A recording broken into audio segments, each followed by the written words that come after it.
الحمد لله نحمده ونستعينه ونستغفره ونعوذ بالله من شرور أنفسنا ومن سيئات أعمالنا ونعوذ بالله من شرور أنفسنا ومن سيئات أعمالنا ونعوذ بالله من شرور أنفسنا ومن سيئات أعمالنا من يهده الله فلا مضل له ومن يضلله فلا هادي له ونشهد أن لا إله إلا الله وحده لا شريك له ونشهد أن سيدنا ومولانا محمدا عبده ورسوله وصلى الله تعالى عليه وعلى آله وصحابه وأزواجه وذرياته ومن تبعهم بإحسان إلى يوم الدين أما بعد فأعوذ بالله من الشيطان الرجيم بسم الله الرحمن الرحيم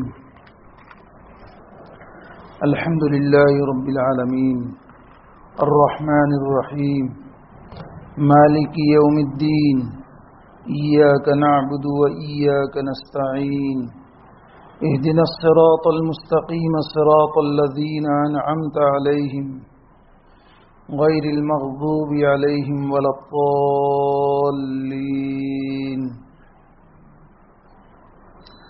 شروع اللہ کے نام سے جو سب پر مہربان ہے، بہت مہربان ہے۔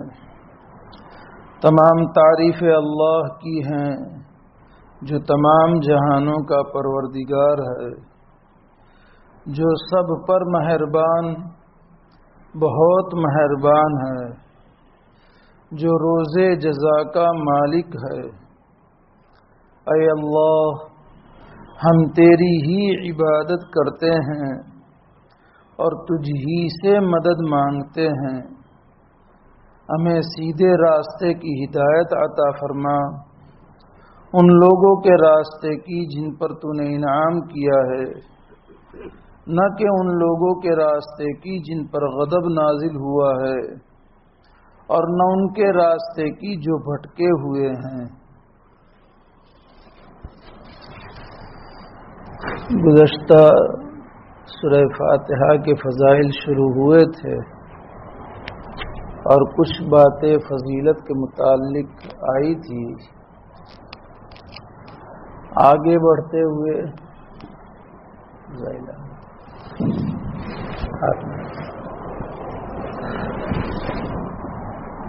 حضرت شیخ نور اللہ مرقدہ نے بھی فضائل قرآن میں سورہ فاتحہ کے فضائل کو ذکر کیا ہے۔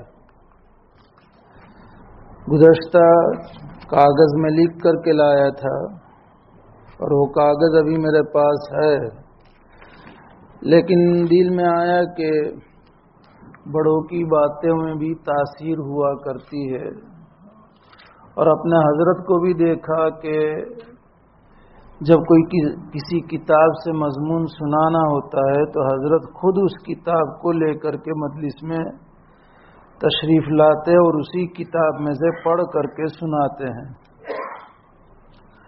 تو اسی کے پیش نظر میں نے بھی سوچا کہ سورہ فاتحہ کا جو مضمون حضرت رحمت اللہ علیہ نے فضائل اعمال میں نقل کیا ہے اس کو سن لے۔ کچھ باتیں تو آ چکی تھی اس لیے اس کو نہیں پڑھتا ہوں۔ سورہ فاتحہ زہریلے جانوروں کے کاٹے ہوئے میں بھی شفا کا ذریعہ ہے۔ سانپ کاٹ لے، بچھو کاٹ لے، حضرت نے یہی لکھا ہے۔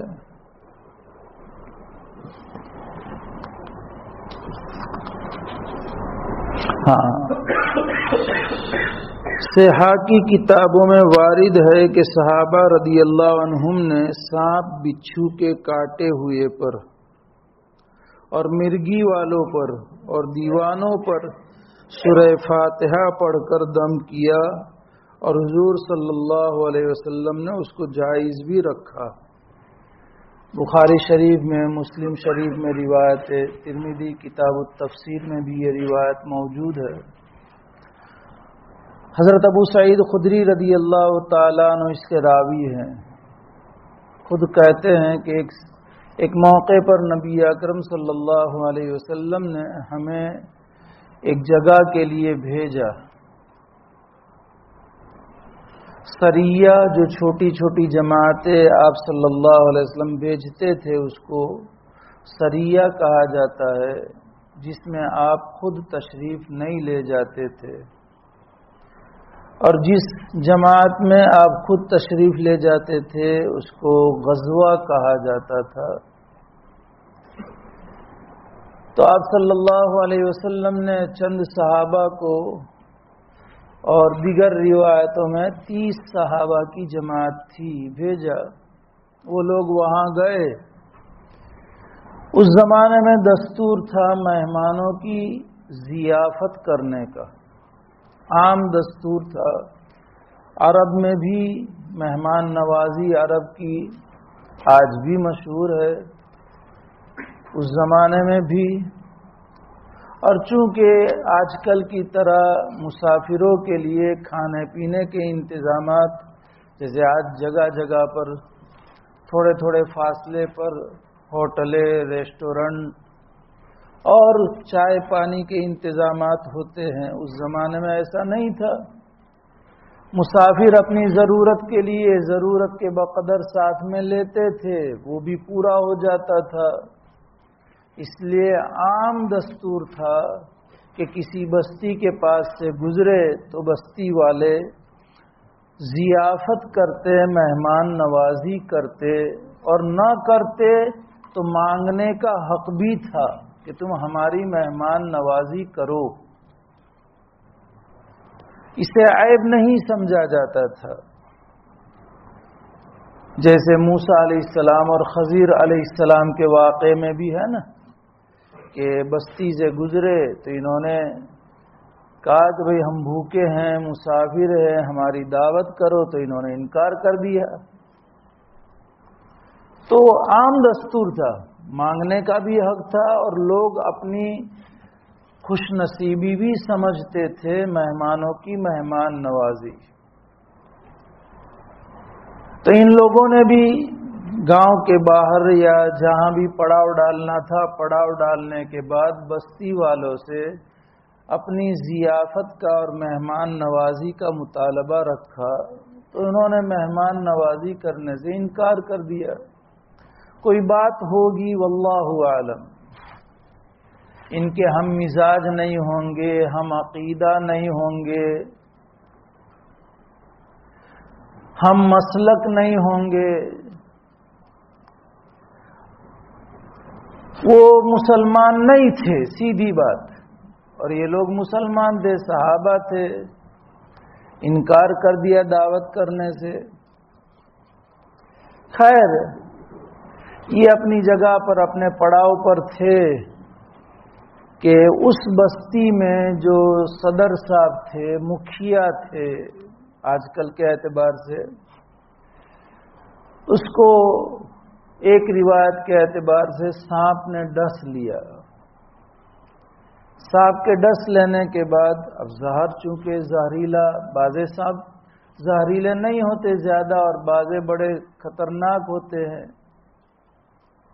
ان لوگوں نے اس کے علاج کے لیے ہر ممکنہ کوشش کی، لیکن ان کو کامیابی نصیب نہ ہوئی. تو بستی والوں میں سے کسی نے کہا کہ بھئی یہ جو باہر آئے ہیں ہماری بستی کے، ممکن ہے کہ ان کے پاس جا کر کے بات رکھی جائے اور ان کے پاس اس کا علاج مل جائے. یہاں ذرا رک کر کے ایک اور بات کی طرف ذہن لے جانا چاہتا ہوں. بعض روشن خیال جو اپنے آپ کو مہذب سمجھتے ہیں، متمدن سمجھتے ہیں اور زمانے کے مزاج کے موافق چلنے کو اپنے آپ کی تہذیب سمجھتے ہیں. اشاروں میں بات کرتا ہوں، اللہ کرے کہ سمجھ میں آ جائے. وہ اس طرح کے علاج، یعنی پڑھنے پڑھانے کے علاج کو نیرو مائنڈ سے تعبیر کرتے ہیں. یہ پرانی ذہنیت ہے، علاج کرنا چاہیے، دوا کرنا چاہیے، ہر بیماری میں بس مولانا کے پاس چلے جانا، بلکہ بعض روشن خیال تو اسے توحید کے خلاف بھی کہتے ہیں۔ اللہ انہیں صحیح سمجھ دے۔ خود نبی اکرم، آگے یہاں پر بھی آئے گا، آپ علیہ الصلوۃ والسلام نے خود پڑھ کر کے پھونک ماری ہے۔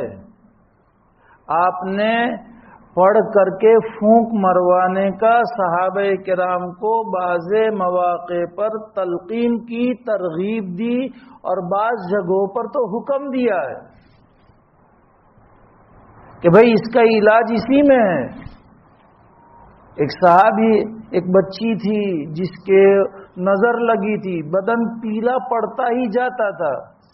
صاحب مشکات نے بھی یہ روایت کتاب الطب والرقیٰ میں نقل کی ہے، امام بخاری علیہ الرحمہ نے بھی یہ کتاب الطب والرقیٰ میں روایت نقل کی ہے۔ بدن پیلا ہی پڑتا جاتا تھا، کوئی دوا کارگر نہیں ہوتی تھی۔ آپ صلی اللہ علیہ وسلم کے پاس یہ معاملہ پہنچا، آپ نے فرمایا کہ جھاڑ پھونک کراؤ، اس میں علاج کوئی فائدہ نہیں دے گا، اس لیے کہ اس کو نظر لگی ہوئی۔ تو میں بتانا یہ چاہتا ہوں کہ اس کو توحید کے خلاف کہنا اور اس کا انکار یا اس کو انکار نہ کرے، قولی تو فعلی انکار، اور جو لوگ اس طرح کے کام کرے ان کو کن نگاہوں سے دیکھتے وہ آپ سب جانتے ہیں۔ تو یہ بھی راہ حق سے عدول ہے، ہٹنا ہے۔ اور بعض ذہنیت یہ ہے کہ ہر مرض کے علاج بس مولانا کے پاس لے جاؤ اس کو۔ ارے بھائی بخار ہے، دوا بخار نہیں اتر رہی ہے، یا کہ نزلہ ہیں یا پھلا ہیں، پھلا ہڈی ٹوٹ گئی تو بھی مولانا کے پاس لے جائیں گے۔ اب ایک مثال سمجھانے کے لیے کہ ہر چیز میں علاج کا انکار، اور پہلے مولانا کے پاس، باپو کے پاس، مجاور کے پاس، یہ الفاظ بھی استعمال جان بوجھ کر کے میں کر رہا ہوں تاکہ سمجھ میں آ جائے کہ کیا مقام ہے۔ تو یہ بھی غلط ہے۔ اعتدال والی رائے یہ ہے کہ علاج کے ساتھ ساتھ اس کا بھی انکار نہیں کیا جا سکتا، اور اس کے ساتھ ساتھ اس کا بھی انکار نہیں کیا جا سکتا ہے۔ صحیح بات یہ۔ تو یہاں ان لوگوں نے ہر ممکنہ کوشش کر لی، بخاری کی روایت میں، کہ ہر جگہ پر جہاں جہاں جانا تھا، جس طرح علاج کرنا تھا، ہر جگہ پر، لیکن کوئی فائدہ نہیں ہوا۔ تو کسی نے رائے دی، تو ان لوگوں کے پاس آئے، تو چونکہ ہم لوگوں کو ایسی بات نہیں کرنا چاہیے، لیکن میں سمجھانے کے لیے کہہ رہا ہوں، اس جماعت کے امیر خود حضرت ابو سعید خدری رضی اللہ تعالیٰ عنہ تھے۔ جب ان کے پاس یہ بات آئی کہ بھئی ہمارے سردار لدیغ ہے، یعنی ان کو سانپ نے ڈس لیا ہے اور کوئی علاج کارگر نہیں ہوتا، تو کیا تم میں کوئی علاج کرنے والے موجود ہیں؟ تو حضرت ابو سعید خدری امیر تھے، انہوں نے ہی بات کی۔ حضرت ابو سعید خدری رضی اللہ تعالیٰ عنہ کہتے کہ تم نے ہماری دعوت نہیں کی ہے، اس لیے ہم بھی مفت علاج نہیں کریں گے۔ ہاں ہے بخاری میں یہ صاف طور پر کہ تم نے ہماری دعوت نہیں کی ہے، اس لیے ہم بھی اجرت لیں گے، اور اجرت طے کرو۔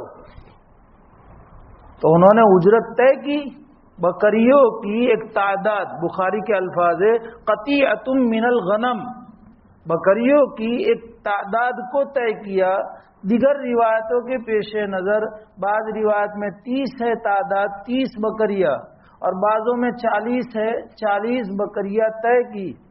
چنانچہ حضرت ابو سعید خدری خود ہی تشریف لے گئے، جہاں تھے ان کے پاس گئے اور سورہ فاتحہ پڑھتے گئے، دم کرتے گئے، پڑھتے گئے، دم کرتے گئے، پڑھتے گئے، دم کرتے گئے، اور اس کا زہر بالکل اچھا ہو گیا۔ کأنما اقیل من نشا، اقیل من برابر الفاظ یاد نہیں ہیں، لیکن اس کا مطلب کہ بالکل نشیط یعنی چست، کہ جیسے پہلے کسی بندھن میں باندھا ہو اور اب بندھن سے اس کو کھول دیا گیا ہو، ویسا ہو گیا، اچھا ہو گیا، بھلا تازہ ہو گیا وہ سردار۔ حضرت ابو سعید خدری رضی اللہ تعالیٰ کہا کہ بھئی جو ہمارا معاہدہ طے ہوا تھا اس کے مطابق دو اب، تو انہوں نے دیا بھی، اور وہ لے کر کے اپنے قافلے کے پاس آئے، ساتھیوں سے اس کا تذکرہ ہوا۔ کچھ ساتھی نے کہا کہ بھئی ساتھیوں میں تقسیم کر دینا چاہیے۔ خود حضرت ابو سعید خدری رضی اللہ تعالیٰ عنہ نے کہا نہیں، مدینہ منورہ جائیں گے، نبی اکرم صلی اللہ علیہ وسلم سے یہ معاملہ ذکر کریں گے، پھر آپ جو ارشاد فرمائیں گے اس کے مطابق ہم کریں گے۔ چنانچہ جب واپسی ہوئی مدینہ منورہ، آپ صلی اللہ علیہ وسلم کی خدمت اقدس میں حاضری ہوئی، آپ علیہ السلام کے سامنے پورا واقعہ، تو آپ تھوڑے مسکرائے کہ تم کو کیسے پتا چلا کہ اس میں بھی منتر ہے، اس میں بھی پھونک ہے، شفا ہے؟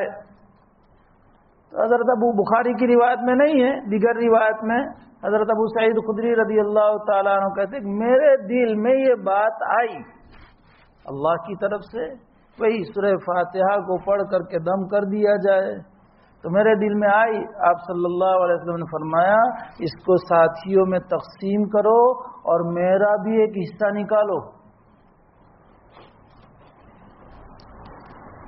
امام بخاری علیہ الرحمٰن نے شروع میں ہی جہاں بہت یہ روایت تقریباً 5 یا 6 مقامات پر امام بخاری علیہ الرحمٰن نے نقل کی ہے، ہر جگہ پر الگ الگ مسئلہ قائم کیا ہے۔ یہاں یہ مسئلہ کہ قرآن کے ذریعے سے اجرت لینا جائز ہے کہ نہیں۔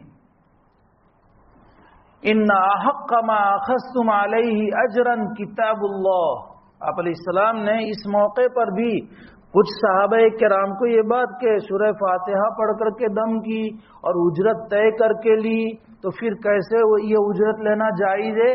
تو آپ نے ان کے شبہ کو دور کرنے کے لیے ارشاد فرمایا کہ بہترین معاوضہ جو تم لیتے ہو، جس چیز پر لیتے ہو وہ کتاب اللہ ہے، کتاب اللہ کے بدلے میں اجرت لے سکتے ہو۔ اور پھر صحابہ کی تسلی کے لیے آپ علیہ السلام نے فرمایا کہ میرا بھی حصہ نکالیو، میں بھی لوں گا اس میں سے، تاکہ صحابہ کو اور اطمینان ہو جائے۔ یہاں رک کر یہ بھی ہمیں سمجھنے کی ضرورت ہے، عام ذہنیت ہماری یہ ہے کہ باپو پیسے لیتے ہیں ان کا علاج اچھا نہیں ہوگا، یہ باپو مفت کرتے ہیں ان کا علاج اچھا ہوگا، نہ ڈاکٹر سستے میں دوا کرے گا وہ اچھا نہیں ہوگا، وہ مہنگا ڈاکٹر اچھا ہوگا۔ یہ الٹی ذہنیت ہے ہماری۔ ایک ڈاکٹر ہائی فیس لیتا ہے اور کیٹیگری اس کی ہائی ہے کہ وہ بہت بھاری ڈاکٹر ہے، اچھا ڈاکٹر ہے۔ ایک بیچارہ خدمت خلق کے جذبے سے اپنی فیس نارمل رکھتا ہے، دوائیں بھی اچھی کمپنی کی دیتا ہے، لیکن غریبوں کی راحت، ہر طبقے کے لوگوں کی راحت کے لیے وہ کم فیس رکھتا ہے کہ اس کے وہاں نہیں جانے کا۔ نہ دین کے معاملے میں جو مفت کرے وہ اچھا، نہ جو پیسے لے وہ اچھا نہیں۔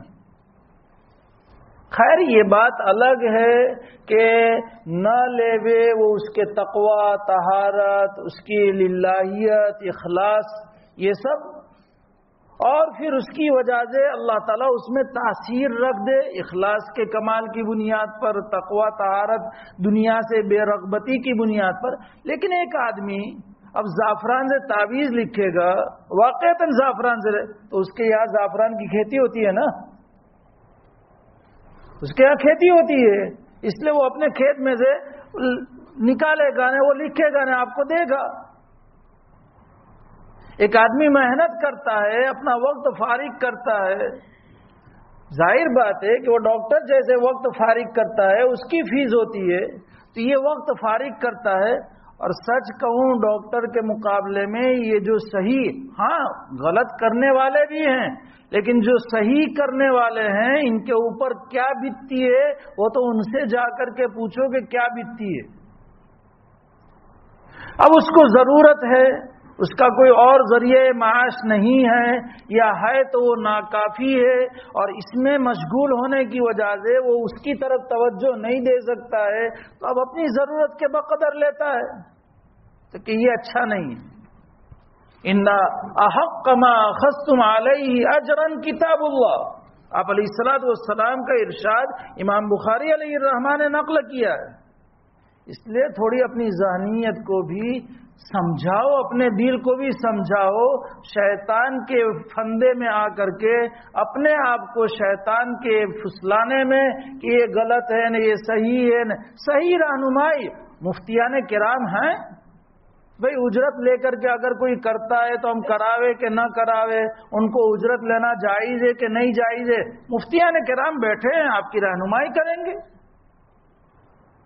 لیکن اپنی ذہنیت کو خود اپنے نفس سے سوال کر کے اور اپنے نفس سے ہی جواب حاصل کر کے دینی امور کو نہ بگاڑنا چاہیے۔ اور جہاں استفتی قلبک ہے نا، وہ ہر ایک کے لیے نہیں کہ اپنے قلب کو پوچھ لو، اپنا قلب مفتی ہے، چاہے وہی افتاک المفتون، چاہے مفتیان حضرات فتوا دے، لیکن تم اپنے دل سے پوچھ کر کے کام لو، وہ ان قلوب کے لیے ہیں جو مزکا ہیں، جن کے دل دنیا کی محبتوں سے، نفسانیت سے، خواہشات سے اور دنیا کے جھمیلوں سے پاک اور صاف ہو چکے ہیں، اجلے ہو چکے ہیں۔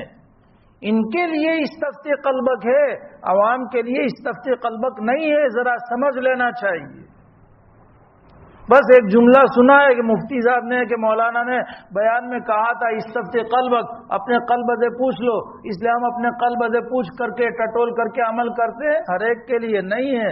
حدیث کا بھی ایک مقصد ہوتا ہے، حدیث کا بھی ایک مطلب ہوتا ہے، وہ حدیث خالی ترجمہ کر کے یا خالی اس کے الفاظ سن کر کے حدیث پر عمل نہیں کیا جا سکتا ہے۔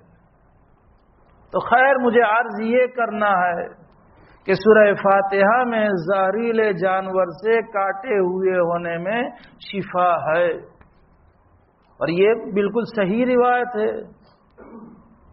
اور دیکھو ایک بات یہ بھی عرض کر دوں، میں یہ حوالے سے جو بات کرتا ہوں نا، میرا بھی فائدہ ہے، آپ لوگوں کا بھی فائدہ ہے کہ آپ کو یقین ہو، کیونکہ عامتاً ذہنوں میں کیا فضائل کی روایت ضعیف ہوتی ہے سب، اس لیے مجھے بارہا تاکید کے ساتھ کہنا پڑتا ہے کہ یہ بخاری کی روایت میں، یہ ابھی پہلے بھی سنائی تھی میں نے، گاندھی نگر ہی سنائی آپ کو بھی، کیونکہ آپ کے یہاں ہمارے یہاں یہ موقع کب آئے جمعہ کی فضیلت میں،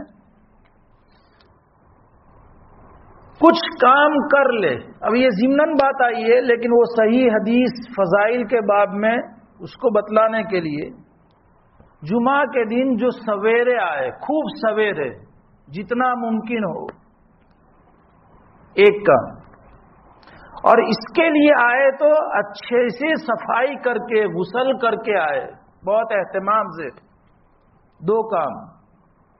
تیسرا کام، معذورین مجھے معاف کیجئے گا چونکہ میں بھی معذورین میں ہی شامل ہوں، پیدل چل کر کے آئے، سوار ہو کر کے نہ آئے۔ مشا ولم یرکب صاف روایت میں ہے کہ چل کر کے آئے، سوار ہو کر کے نہ آئے۔ تیسرا کام۔ چوتھا کام، ودنا من الامام، جلدی آیا لیکن آخری سب میں بیٹھ گیا ٹیک لگا کر کے، غیر معذور ہے پھر بھی امام کے قریب ہو، پہلی صفوں میں آئے، جتنا امام کے قریب بیٹھ سکتے ہو اتنا بیٹھ جائے۔ ولم یلغو، لغو کوئی کام نہ کرے، اور جب امام خطبہ دے تو غور سے دھیان سے سنے، اتنے کام کر لے، اور ہر ایک کے لیے ممکن ہے، کوئی مشکل نہیں ہے اس میں۔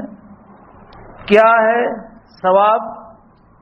ہر قدم کے اوپر 1 سال روزے کی فضیلت اور 1 سال رات کو جاگ کر کے عبادت کرنے کی فضیلت۔ اور یہ بات جو آگے اب کہہ رہا ہوں، حضرت عاقل صاحب دامت برکاتہم نے الدر المنضود ابو داؤد کی شرح میں نقل کی ہے، اور ملا علی قاری علیہ الرحمٰن نے جہاں مشکات میں یہ روایت ہے وہاں مرقات میں یہ بات نقل کی ہے کہ صحیح حدیثوں میں اس سے بڑھ کر کے فضیلت والی کوئی حدیث نہیں ہے کہ ہر قدم پر 1 سال کا روزہ کا ثواب اور 1 سال کی رات بھر جاگ کر کے. جب میں نے گاندھی نگر یہ روایت سنائی تو اس کے بعد پھر جو جمعہ آئی تو ایک صاحب سے بات ہوئی مجھ سے کہ میں چل کر کے گیا اور انہوں نے اب موبائل میں ایپ بھی آتی ہے نا کتنے سٹیپ چلے فیٹ نام کی ایپ آتی ہے. انہوں نے کہا 1100 نے کچھ 14 یا اس کے اتنے قدم ہوئے مفتی صاحب. تو گویا کہ 1114 سٹیپ تو اتنے سال کے روزوں کا بھی ثواب ہو گیا اور اتنے سال کی رات بھر جاگ کر ثواب بھی اس کو مل گیا. تو بتانا مجھے یہ ہے میں یہ جو حوالے دیتا ہوں وہ اس لیے دیتا ہوں کہ میرا بھی فائدہ ہے آپ لوگوں کا بھی فائدہ. اور آپ کسی کو بتانا چاہے تو بھی ٹھوس بتا سکتے ہیں کہ بھئی بخاری کی روایت یاد رکھ کر کے ہاں پھر لیکن ادھر ادھر نہیں. ہاں اچھا یاد رکھ کر اچھا سمجھ کر کے اگر تھوڑا بھی 19-20 ہو نا تو پھر کسی جاننے والے سے پوچھ کر کے پھر آپ آگے شیئر کیجیے لیکن جانے بغیر.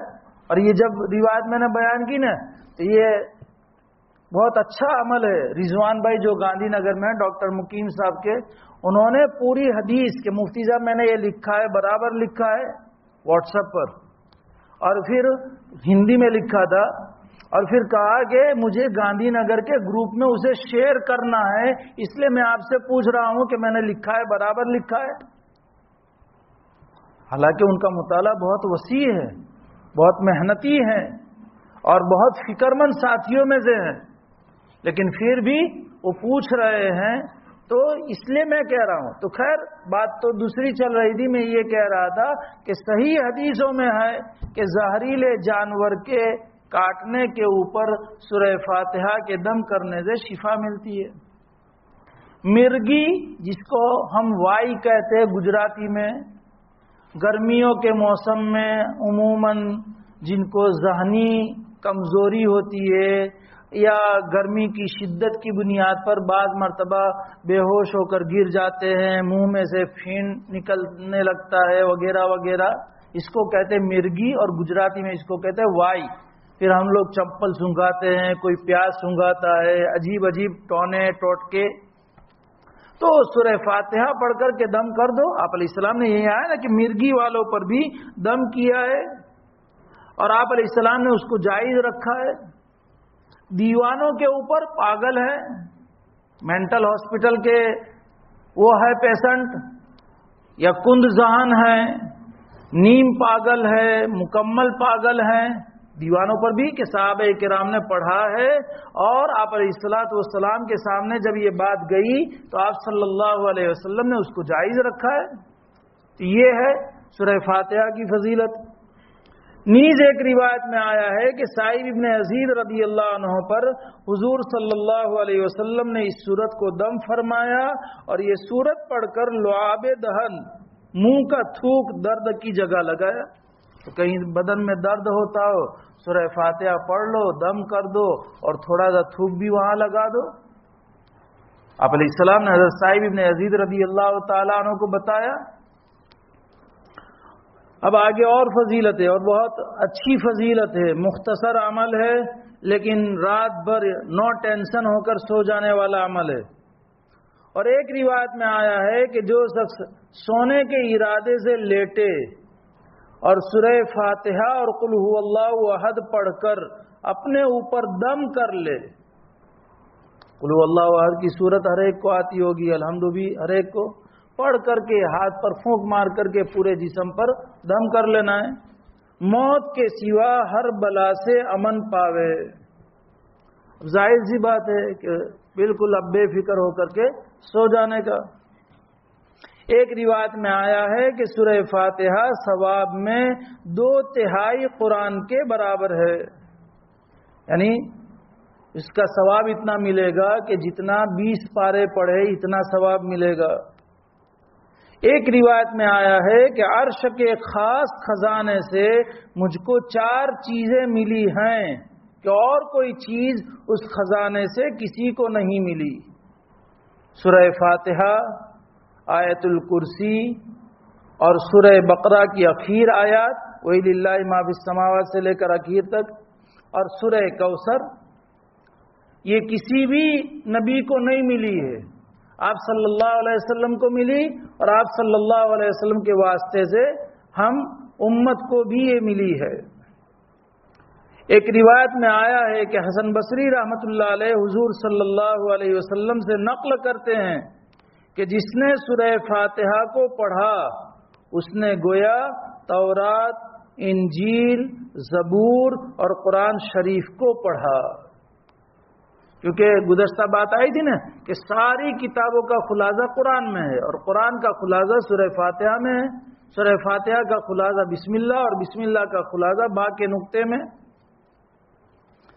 ایک روایت میں آیا ہے کہ ابلیس کو اپنے اوپر نوحہ اور زاری یعنی رونا پیٹنا، جیسے جن کے پاس علم نہیں وہ کرتے، جب کوئی غم ہوتا ہے تو کپڑے پھاڑتے ہیں، یہ کرتے ہیں وہ کرتے ہیں سب، اور سر پر خاک یعنی مٹی ڈالنے کی 4 مرتبہ نوبت آئی۔ اول جب اس پر لعنت ہوئی، حضرت آدم علیہ السلام کو سجدہ کرنے سے انکار کیا، دوسرے جب کہ اس کو آسمان سے زمین پر ڈالا گیا، اترنے کا حکم کہ چلو یہاں سے، تیسرے جب کہ حضور اکرم صلی اللہ علیہ وسلم کو نبوت ملی، چوتھے جب کہ سورہ فاتحہ نازل ہوئی۔ یہاں اتنا ہی ہے، گزشتہ میں نے بدھ کے دن وہاں گاندھی نگر روایت سنائی تھی، اور ہے صحیح روایتوں میں کہ عرفہ کے دن اتنا ذلیل ہوتا ہے اور اتنا آہ اور واویلا کرتا ہے کہ جتنا اور کسی دن میں وہ نہیں ہوا سوائے بدر کے دن کے، کہ اللہ کی رحمتیں کثرت سے اترتے ہوئے، اللہ کی طرف سے بڑے بڑے گناہوں کی معافی کے اعلان ہوتے ہوئے دیکھتا ہے۔ اس کی وجہ احقر، ادہر، اصغر، یہ سب کلمات روایت میں آپ علیہ الصلوۃ والسلام نے ارشاد فرمائے، تو یہ ہے۔ یہ شابی رحمت اللہ علیہ کا واقعہ گزشتہ سنا دیا تھا، کڈنی کے مریضوں کے لیے سورہ فاتحہ پڑھ کر کے دم کر لو تو کڈنی کے مریضوں کے لیے بہت مفید ہے، چاہے سٹون ہو کڈنی میں، چاہے کڈنی میں انفیکشن ہو، چاہے کڈنی اپنا کام کرنا چھوڑ دے یا کم چھوڑ دے۔ آج کل بہت سارے مریض کڈنی کے آئے دن سننے میں آتے ہیں، پانی کی خرابیوں کی بنیاد پر اور وجوہات کی بنیاد پر کہ ڈائلیسیس، تو یہ تو سورہ فاتحہ پڑھ کر کے دم کر کے پلایا کیا جائے تو انشاءاللہ کڈنی کے مریضوں کو اس سے آسانی ہو جائے گی۔ یہ واقعہ آ چکا تھا اس لیے چھوڑ دیتا ہوں۔ آگے بہت بہترین طریقہ کار ہے، لیکن یہ حدیث میں نہیں ہے، خود حضرت نے لکھا ہے، مشائخ کے اعمال مجرب میں لکھا ہے۔ اور ظاہر بات ہے کہ مشائخ جو بات بتاتے تجربات کی روشنی میں بھی ہوتی ہے تو اس کو جھٹلایا بھی نہیں جا سکتا ہے، تجربے کی بات ہوتی ہے۔ تو یہ سورہ فاتحہ اس میں اعظم ہے، ہر مطلب کے لیے پڑھنی چاہیے، جو بھی کام ہو اس مطلب کو پورا کرنے کے لیے سورہ فاتحہ کو پڑھنا چاہیے، لیکن اس کے 2 طریقے حضرت نے نقل کیے ہیں، اور اس کے 2 طریقے ہیں۔ ایک یہ کہ صبح کی سنت اور فرض کے درمیان تھوڑا جلدی اٹھنا پڑے گا، لیکن میں سمجھتا ہوں کہ زیادہ اس میں وقت نہیں لگتا ہے۔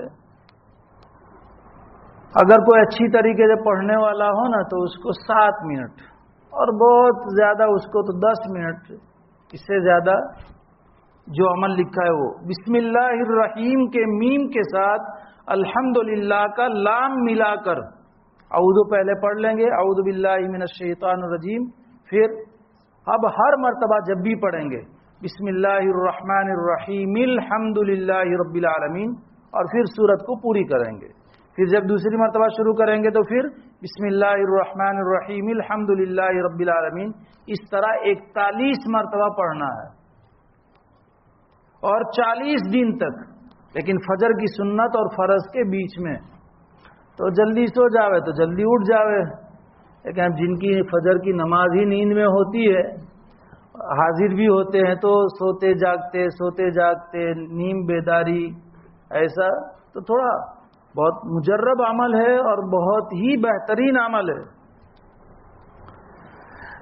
ہاں 41 بار 40 دن تک پڑھے، جو مطلب ہوگا انشاءاللہ تعالی حاصل ہوگا. جس مقصد کے لیے، دنیاوی مقصد، دینی مقصد، گھریلو، انفرادی، اجتماعی. آج کل بہت سارے لوگ کہ ہماری بنتی نہیں ہے شادی کے بعد سے، امی ابا سے نہیں بنتی ہے شادی کے بعد سے، میری بیوی کو ہر وقت ٹارچنگ کرتے رہتے ہیں، وغیرہ وغیرہ. بہت سارے مسائل. رزق کے اعتبار سے پریشان آدمی ہوتا ہے، بیماری کے اعتبار سے، اور طرح طرح کی پریشانیوں میں انسان مشغول ہے. تو جو مطلب یہ حضرت نے لکھا ہے نا، جو مطلب کی نیت سے پڑھے گا وہ مطلب حاصل ہو جائے گا. کسی کو گھر کی پریشانی ہے تو گھر کی نیت سے پڑھے، روزی کی پریشانی ہے، ملازمت کی پریشانی ہے، اپنے افسر کی پریشانی ہے کہ باس بہت تیز دماغ ہے، وغیرہ وغیرہ. یہ تو میں خالی چند مثالیں دیتا ہوں. آگے سنو. اور اگر کسی مریض یا جادو کیے ہوئے کے لیے ضرورت ہو، جادو کا بھی آج زور ہے، جناتوں کی پریشانی، شیاطین کی پریشانی، تو پانی پر دم کر کے اس کو پلاوے. پانی پر دم کر دے اور اس کو پلا دے، اور اس طرح دم کرے کہ تھوڑی سی تھوک کی آمیزش بھی پانی میں شامل ہو.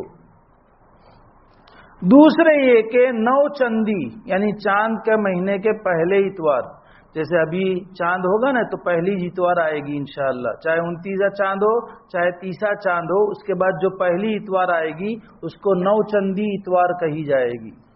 تو ہر مہینے کی جو پہلی اتوار ہو، اردو کے اعتبار سے، ہاں انگریزی کے اعتبار سے نہیں، اردو کے اعتبار سے.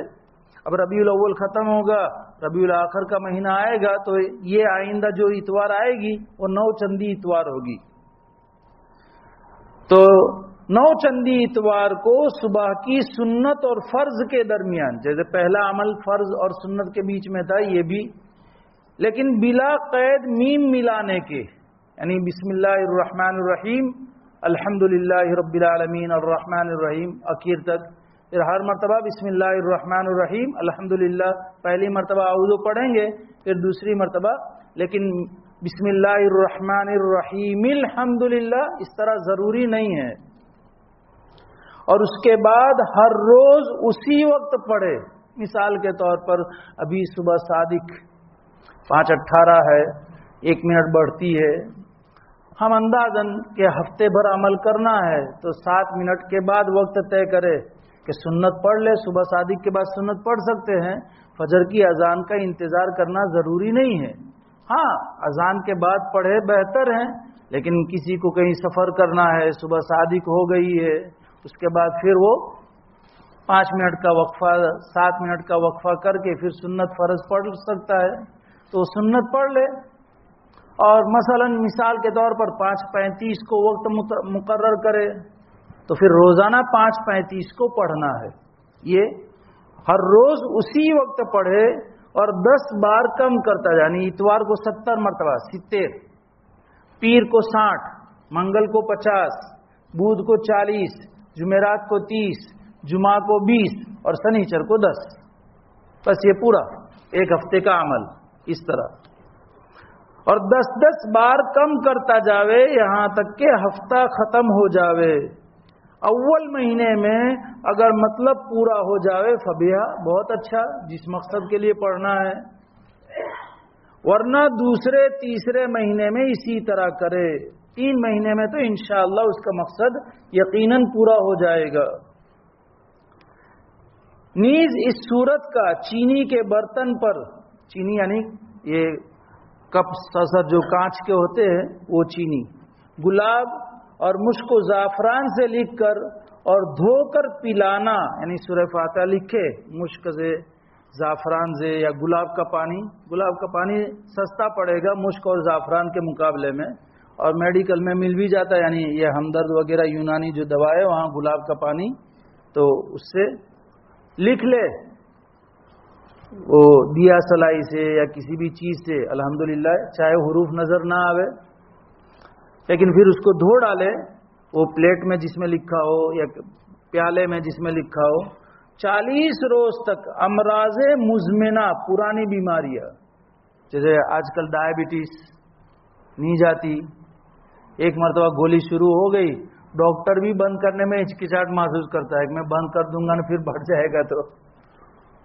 بی پی ہے، اس طرح کے اور بھی امراض ہیں کہ مہلک بیماری کہا جاتا ہے، سیء الاسقام عربی میں کہا جاتا ہے، حدیث میں اس کی دعا بھی آپ علیہ السلام نے بتائی ہے، اللہم انی اعوذ بک من البرص والجذام والجنون ومن سیء الاسقام۔ کیا آپ کی تعلیم ہے کہ 1400 سال پہلے وہ ذات بتا رہی ہے کہ ایسی بیماریوں کا دور آئے گا کہ جس کو ڈاکٹر لا علاج کہیں گے، لیکن لا علاج نہیں، ہاں پرانی بیماریاں، جلدی سے ختم نہ ہونے والی بیماریاں، من سیء الاسقام۔ آدمی دعا مانگے اللہ قبول کرنے والی ذات ہے، لیکن ہم لوگوں کی بھی کمی ہے کہ ہم آپ کو نہیں بتاتے، اور عوام بھی اس کی طرف راغب نہیں ہے کہ آپ علیہ الصلوۃ والسلام کی بتائی ہوئی دعائیں ہم سیکھیں، زندگیوں میں لائیں۔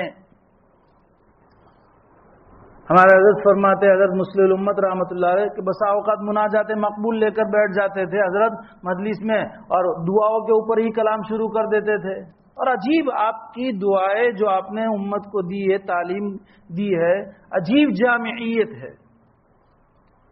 خالی ایک قرآن کا لفظ ابھی بتا دوں، ارینا مناسکنا، ارینا مناسکنا ربنا وجعلنا مسلمین لک ومن ذریتنا امتا مسلمتا لک وارینا مناسکنا، بس اتنا، ارینا مناسکنا، پوری شریعت آ گئی ہے۔ مناسک منسک کی جمع ہے، اور منسک کے معنی طریقہ عبادت، پوری شریعت، کہ اللہ تو ہمیں پوری شریعت سکھا دے، اور اس میں خاص طور پر اعمال حج بھی آ گئے اس میں۔ اب اتنا جملہ ہے، اب پوری شریعت کہ اللہ نماز سکھا دے، روزے سکھا دے، زکوٰۃ سکھا دے، حج سکھا دے، پڑوسیوں کے حقوق، کتنا مانگے گا وہ؟ ناری نہ مناسک نام ہے، سب آ گئے۔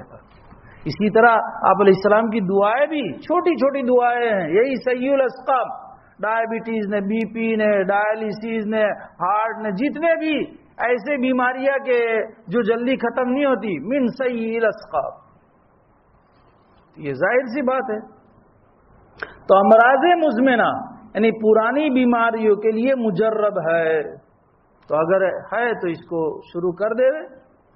نیز دانتوں کے درد اور سر کے درد اور پیٹ کے درد کے لیے 7 بار پڑھ کر دم کرنا مجرب ہے۔ دانت میں درد ہوتا ہو، پیٹ میں، سر میں، یہاں تو لکھا ہوا نہیں ہے، لیکن دیگر کتابوں میں حضرت تھانوی علیہ الرحمہ کی بھی مستقل اس پر کتاب ہے، وظائف قرآنی، اعمال قرآنی، تو بہت ساری چیزیں لکھی ہوئی ہے۔ غرض یہ کہ جیسے گزشتہ آیا تھا، امام بیہقی علیہ الرحمہ نے روایت نقل کی کہ فاتحہ، سورہ فاتحہ ہر بیماری کے لیے شفا ہے، اس کو پڑھیں، اس کے حروف، اس کی آیات پڑھیں، تلاوت کرے، لکھے، گھر میں لکھ کر کے لٹکاوے، لکھا ہی ہے، گھر میں لکھ کر کے لٹکاوے، اس کو لکھ کر کے چاٹ جاوے۔ اور بیماریوں میں بھی عموم آیا تھا نا کہ دینی، دنیاوی، جسمانی، روحانی، حتیٰ کہ جہل اور کفر اور معاصی والی بیماریوں سے بھی اگر کوئی معاصی میں مبتلا ہے، گناہ نہیں چھوٹتا ہے، تو سورہ فاتحہ پڑھ پڑھ کر کے، دم کر کے پانی پیا کرے، اس نیت سے جو گناہ نہیں چھوٹ رہا ہے، تو ہر بیماری کے لیے شفا ہے۔ تو خیر یہ فضائل تھے۔ مزید آگے بڑھتے ہوئے سورہ فاتحہ کے ہی فضائل کے متعلق حضرت جابر رضی اللہ تعالیٰ عنہ کی روایت ہے، اور اس کو ابن کثیر علیہ الرحمٰن نے امام احمد ابن حنبل کی کتاب مسند احمد ہے، جن میں انہوں نے اپنی سند سے جو روایت ہے اس کو نقل کیا ہے۔ اس میں حضرت جابر رضی اللہ تعالیٰ عنہ کی روایت ہے، نقل کیا کہ ایک موقع پر میں نبی اکرم صلی اللہ علیہ وسلم کی خدمت میں اس وقت پہنچا کہ آپ استنجا فرما رہے تھے، اور استنجا فرما کر کے فارغ ہی ہوئے تھے، میں نے سلام کیا اور آپ نے جواب نہیں دیا. 3 مرتبہ سلام کیا اور تینوں مرتبہ جواب نہیں دیا اور آپ گھر میں چلے گئے. میں تو فکر میں مبتلا ہو گیا کہ کیا بات ہوئی کہ سلام. صحابہ عجیب حالت تھی صحابہ کی. آپ علیہ السلام سے کسی بھی طرح کی ادنا سی ناگواری کا انہیں احساس ہو جاتا تو یہ بے چین ہو جایا کرتے تھے. حضرت عبداللہ ابن مسعود رضی اللہ تعالیٰ عنہ کا واقعہ ہے، کیونکہ وہ حبشہ ہجرت کر کے چلے گئے تھے مکی دور میں ہی، اور ہجرت کر کے جب واپس آئے تو بہت سارے نئے احکام بھی آ چکے تھے.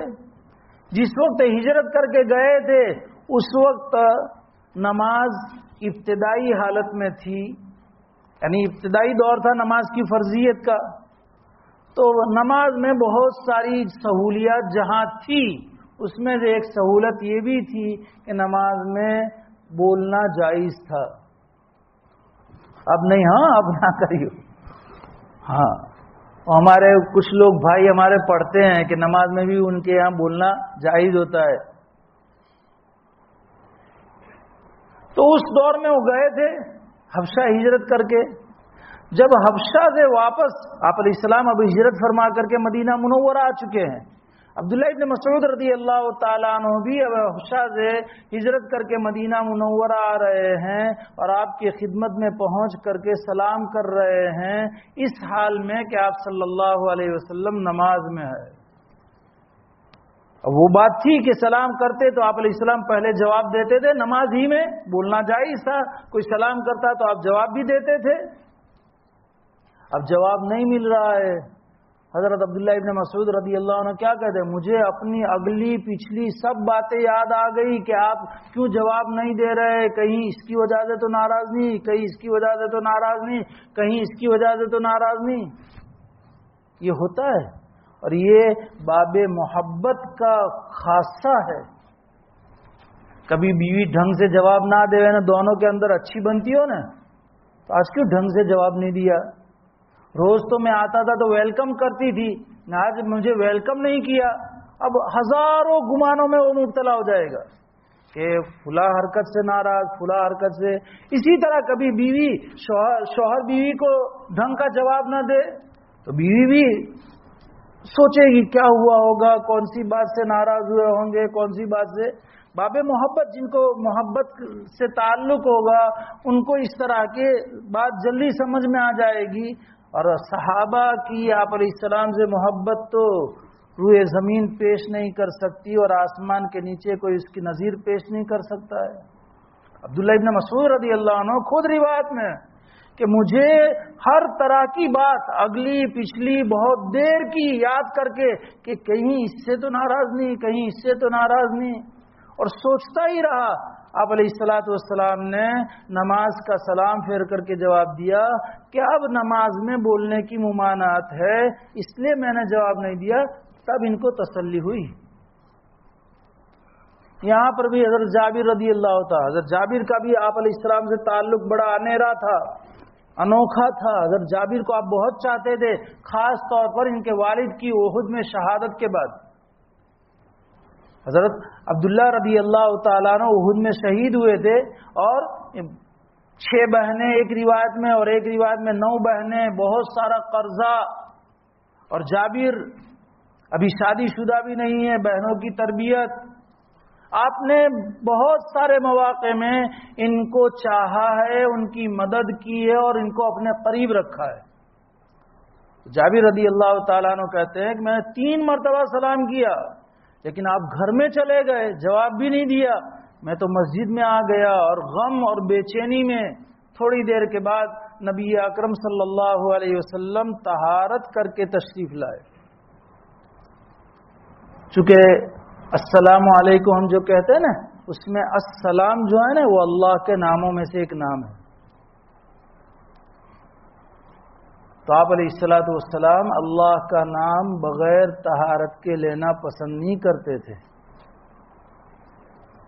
یہ آپ کی ہمیں بھی کرنا چاہیے، اور ہر وقت باوضو رہنا یہ مومن کا خاصہ ہے. ایمان اس سے بڑھتا ہے، مضبوط ہوتا ہے، اور فضیلت بھی ہے۔ گناہوں کے جو باوضو رہنے کی عادت ڈالے گا نا، گناہ کے وساوس نہیں آئیں گے، خطرات شیطان سے حفاظت ہوگی، ایمان مضبوط سے مضبوط تر ہوتا جائے گا۔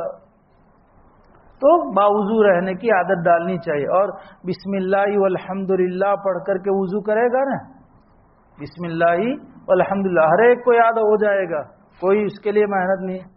اور معجم طبرانی کے حوالے سے حضرت مولانا منظور صاحب نعمانی رحمۃ اللہ علیہ نے معارف الحدیث، اس میں انہوں نے 1001 حدیثیں جمع کی اور اس کا نام معارف الحدیث، اس میں یہ روایت انہوں نے نقل کی کہ جب بندہ بسم اللہ والحمدللہ پڑھ کر کے وضو کرتا ہے، جب تک باوضو رہے گا فرشتے نیکیاں لکھتے رہیں گے۔ اب سستا سودا ہے کہ نہیں؟ وضو گئی پھر سے کر لو، پھر فرشتوں کو ڈیوٹی پر لگا دیا، تو سستا سودا ہے بسم اللہ۔ اور وضو کے فائدے تو دوسرے، نورانیت حاصل ہوگی، وساویس خطرات، چونکہ نور ہوگا وہاں شیطان پھٹکے گا بھی نہیں۔ تو وہ یہ بتا رہا تھا کہ چونکہ آپ علیہ انہوں نے سلام کیا لیکن آپ استنجے سے فارغ ہوئے تھے، وضو نہیں تھی۔ ایک موقع پر ایک اور صحابی نے آپ کو سلام کیا، آپ کی وضو نہیں تھی، استنجا سے فارغ ہوئے تھے، آپ نے کم سے کم دیوار پر تیمم کیا اور پھر جواب دیا۔ روایتوں میں ہے یہ سب باتیں روایتوں میں ہیں کہ ان کو فوری طور پر جواب دینا تھا آپ کو، تو کم سے کم آپ نے تیمم کر لیا دیوار پر اور پھر جواب دیا کہ اللہ کا نام میں بغیر طہارت کے نہیں لینا چاہتا ہوں۔ تو حضرت جابر رضی اللہ تعالیٰ عنہ کہتے ہیں کہ تھوڑی دیر میں آپ طہارت سے فارغ ہو کر کے آئے اور پھر مجھے 3 مرتبہ جواب دیا، 3 مرتبہ سلام کیا تو 3 مرتبہ جواب دیا، اور پھر آپ علیہ السلام نے فرمایا جابر، قرآن کی سب سے بہترین سورت سورہ فاتحہ ہے۔ یہ ہے قرآن کریم میں سورہ فاتحہ کو بہت ساری وجوہات کی بنیاد پر خصوصیت حاصل ہے۔ قرآن کی شروعات اس سے ہے، نماز کی شروعات بھی اس سے ہے۔ نماز کی شروعات میں چونکہ آج وقت کم پڑے گا سمجھانے کے لیے، اس لیے اس کو آئندہ انشاءاللہ ذکر کریں گے۔ سب سے پہلی مکمل سورت نازل ہونے والی سورت یہ سورہ فاتحہ ہے، اور بالکل ابتدائے وحی کے زمانے میں یہ سورت نازل ہوئی۔ اقرا کی چند آیات نازل ہوئی پہلے، پھر اس کے تھوڑے سے وقفے تک وحی بند رہی۔ سورہ مدثر اور سورہ مزمل کی چند آیات، اور محدثین نے لکھا ہے کہ اسی زمانے میں پوری سورت نازل ہوئی ہے سورہ فاتحہ، اور اس پر پورا واقعہ روایت کے پیش نظر ادری صاحب کاندھیلوی نور اللہ عمر قدو نے اپنی تفسیر معارف القرآن میں نقل کیا کہ ایک موقع پر جیسے پہلی وحی آئی تھی نا، تو اس وقت آپ جب غار ہیرا سے واپس آئے تھے اور حضرت خدیجۃ الکبریٰ رضی اللہ تعالی عنہا کو آپ نے کہا تھا خشیت علی نفسی، کہ مجھے ہلاکت کا اندیشہ ہے، تو حضرت خدیجۃ الکبریٰ اور اسی لیے مجھے اڑا دو، زملونی، تو حضرت خدیجہ رضی اللہ تعالی عنہ نے اس وقت تسلی کے کلمات بتائے تھے اور ان کو آپ علیہ السلام کو تسلی دی تھی۔ ٹھیک یہی واقعہ ایک اور موقع پر اس کے زمانے کے قریب آپ خدیجہ رضی اللہ تعالی عنہ کے پاس آئے اور آپ نے فرمایا کہ خدیجہ، مجھے غیب سے آواز آتی ہے یا محمد، اور میں دیکھتا ہوں تو کوئی مجھے دکھتا نہیں ہے، اور اس لیے مجھے اب ڈر لگ رہا ہے کہ میں کہیں ہلاک نہ ہو جاؤں۔ تو جیسے وہاں کہا تھا خشیت علی نفسی، یہاں بھی آپ نے یہی فرمایا، اور جن کلمات سے وہاں حضرت خدیجۃ الکبریٰ رضی اللہ تعالی عنہا نے آپ کو تسلی دی تھی، انہی کلمات سے یہاں پر بھی تسلی دی کہ آپ ہلاک نہیں ہو سکتے اور اللہ آپ کو ہرگز ہلاک نہیں کرے گا، اس لیے کہ آپ کے اخلاق عمدہ ہیں، آپ صلہ رحمی کرتے ہیں، رشتوں کو جوڑنے والے آپ ہیں، آپ مہمان نوازی کرتے ہیں، آپ ان عورتوں کی جن عورتوں کی کوئی خبر گیری کرنے والا نہیں ہے، ان عورتوں کی اور ان بچوں کی آپ خبر گیری کرتے اور ان کا بوجھ اپنے اوپر اٹھاتے ہیں۔ حوادثات پیش آتے ہیں تو آپ حوادثات میں مشغول ہونے والوں کی مدد کرتے ہیں۔ آسمانی حادثہ، زمینی حادثہ یا اور کوئی، اس میں جو لوگ مبتلا ہو گئے، جو متاثر حضرات ہیں، اثر گرست جسے آج کل پیپر لکھتے ہیں، ان کی آپ مدد کرتے ہیں۔ انک لتصل الرحم وتحمل الکل وتقری الضیف وتعین علی نوائب الحق۔ ایسے اچھے اخلاق والوں کو اللہ کبھی بھی ہلاک نہیں کر سکتا۔ معلوم ہوا کہ حفاظت کے لیے اخلاق کا بہت بڑا اہم کردار ہے کہ اللہ انہیں ضائع نہیں کرتے، اللہ دشمنوں کے حوالے نہیں کرتے، اللہ اپنی حفاظت میں رکھتے ہیں، رسوائی سے، ہلاکت سے، گمراہی سے اخلاق والوں کو اللہ بچا لیتے ہیں۔ تو یہاں پر بھی انہی کلمات سے تسلی دی۔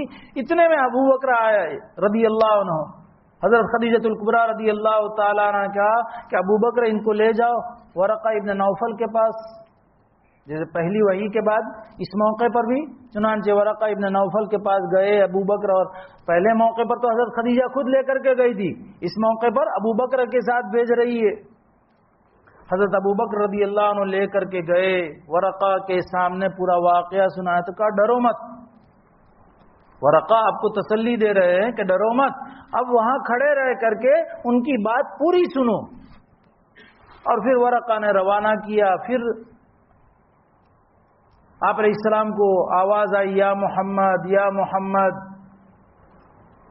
تو آپ ٹھہر گئے، تو پھر وہی جبرائیل تھے، جبرائیل نے پھر پڑھایا بسم اللہ الرحمن الرحیم کے بعد پوری سورہ فاتحہ پڑھائی۔ جب یہ بات سن لی تو پھر ورقہ کے پاس آئے اور پورا واقعہ سنایا، تو ورقہ نے کہا کہ یقین جانیے کہ آپ وہی نبی مرسل ہے جس طریقے سے عیسیٰ کو اللہ تعالیٰ نے نبی مرسل بنا کر کے بھیجا تھا، اور آپ پر وہی کلام اترا ہے جو موسیٰ علیہ السلام پر اترا ہے۔ تو اس سے معلوم ہوا اس روایت سے کہ پوری سورت سب سے پہلے اگر کوئی نازل ہوئی ہے قرآن کریم میں تو یہ سورہ فاتحہ ہے۔ اس کے بعد پھر پوری صورتیں بھی نازل ہوئی، چند آیات بھی، لیکن سب سے پہلی، اور اس میں خصوصیت یہ ہے کہ قرآن کریم کی ابتدا اس سے اس لیے کی ہے کہ پورے قرآن کا یہ خلاصہ ہے اور پورا قرآن اس کی شرح ہے۔ سورہ فاتحہ ایک متن ہے، ایک جملہ ہے، ایک پیراگراف اور فقرہ ہے، اور پورا قرآن اس کی شرح ہے، اس لیے کہ پورے قرآن میں نجات کا ذریعہ بتایا گیا ہے، اور نجات ایمان اور اعمال صالحہ پر سورہ فاتحہ میں ایمان کو بھی بیان کیا ہے اور اعمال صالحہ کو بھی مختصر انداز میں بیان کیا ہے۔ اس لیے پہلے ٹاپک ہوتا ہے اجمال، ٹنک سار ہوتا ہے، اور پھر اس کی تفصیل ہوتی ہے۔ اسی لیے کہ اگر تم کو ہدایت چاہیے، تم ہدایت کے طالب ہو، تو ذالک الکتاب، یہ کتاب ہے جس میں تمہارا مطلوب جو تم نے اللہ سے مانگا، اللہ نے تمہیں کتاب دے دی۔ اب اس میں پرانی ساری باتیں ذہن سے نکال کر کے، عصبیت سے پاک ہو کر کے، اب قرآن کو پڑھو، قرآن کو سمجھو، اور قرآن میں دیکھو کہ تمہیں راہ حق مل رہی ہے یا نہیں مل رہی۔ اگر تم حق کی تلاش میں قرآن کو پڑھو گے تو یقیناً راہ حق مل جائے گی، صراط مستقیم تمہیں مل کر کے رہے گا۔ یہ قرآن وہ کتاب ہے، اس وجہ سے اس کو شروع میں رکھا ہے۔ مزید انشاءاللہ آئندہ چلیں گے۔